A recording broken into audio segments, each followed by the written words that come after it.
Hi friends, welcome to Aadish சமையல். இன்னைக்கு நம்ம ஸ்வீட் கார்னை வச்சு ரொம்பவே சூப்பரான 5 நிமிஷத்துல செய்யக்கூடிய ஒரு ஸ்நாக்ஸ் தாங்க பார்க்க போறோம். இதுக்கு ஒரு 4 கரண்டி எண்ணெயே போதும். அது எப்படி செய்யறதுன்னு பார்க்கலாம். அதுக்கு இங்க ஒரு ஸ்வீட் கார்னை உரிச்சு எடுத்து வச்சிருக்கேன். இதை நம்ம அரைச்சி எடுக்க போறோம்.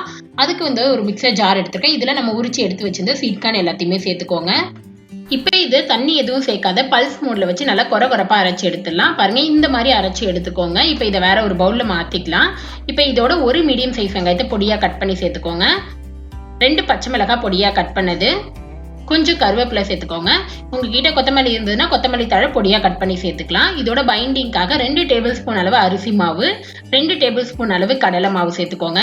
தேவையான அளவு உப்பு சேர்த்து இதை நல்லா மிக்ஸ் பண்ணி எடுத்துக்கலாம். அந்த மாவோட அந்த காணு எல்லாமே சேர்ந்து நல்லா மிக்ஸ் ஆகி வரணும். அந்த அளவு மிக்ஸ் பண்ணி எடுத்துக்கோங்க. இப்ப பாருங்க, நல்லா மிக்ஸ் பண்ணி எடுத்தாச்சு. இதை நம்ம பனியார கல்ல தான் போட்டு எடுக்க போறோம். அதனால குட்டி குட்டி உருண்டையை நம்ம உருட்டி எடுத்துக்கலாம். ரொம்ப பெருசாவும் இல்லாத, கல் என்ன சைஸ் இருக்கோ அந்த மாதிரி மீடியம் சைஸா உருட்டி எடுத்துக்கோங்க. இப்ப இந்த மாதிரி உருட்டிட்டு இதை ஒரு பிளேட்ல வச்சிருங்க. இதே போல நம்ம மீதி எல்லா உருண்டையும் உருட்டி எடுத்துடலாம். இப்போ இங்க பனியாரக்கல் சூடாயிடுச்சு. ஒரு அரை கரண்டி அளவு எண்ணெய் எல்லா குழியிலையும் சேர்த்துக்கலாங்க. அரை கரண்டி சேர்த்துக்கோங்க. இதுக்கு எண்ணெய் ரொம்ப தேவைப்படாது. அரை கரண்டியே தாராளமா இருக்கும். நம்ம இதை ஆயில்ல கூட ஃப்ரை பண்ணி எடுத்துக்கலாம். இந்த மாதிரி பண்ணா ரொம்ப ஹெல்த்தியா இருக்கும். இப்போ நம்ம உருட்டி வச்ச உருண்டைகள் எல்லாத்தையும் ஒவ்வொன்றா சேர்த்துக்கோங்க.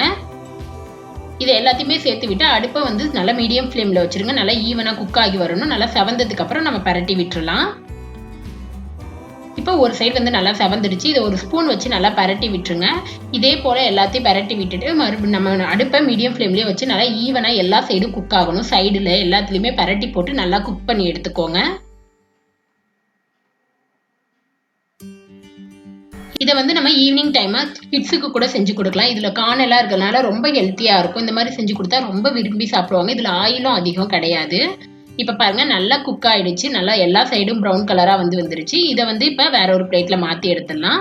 அவ்வளவுதாங்க, நம்மளோட ஸ்வீட் கார்ன் பனியாரம் சூப்பரா ரெடி ஆயிடுச்சு. இது ரொம்ப டேஸ்டா இருக்கும். கண்டிப்பா நீங்களும் ட்ரை பண்ணி பார்த்துட்டு எப்படி இருந்ததுன்னு மறக்காத கமெண்ட்ல சொல்லுங்க. உங்களுக்கு இந்த வீடியோ பிடிச்சிருந்துச்சுன்னா மறக்காத நம்ம சேனலை சப்ஸ்கிரைப் பண்ணிக்கோங்க. கூடவே இருக்கிற பெல் பட்டனை பிரஸ் பண்ணுங்க. அப்பதான் நான் எப்ப வீடியோ போட்டாலும் நோட்டிபிகேஷன் வரும். நெக்ஸ்ட் ஒரு நல்ல ரெசிபியில உங்களை பார்க்கறது வரைக்கும் பாய்.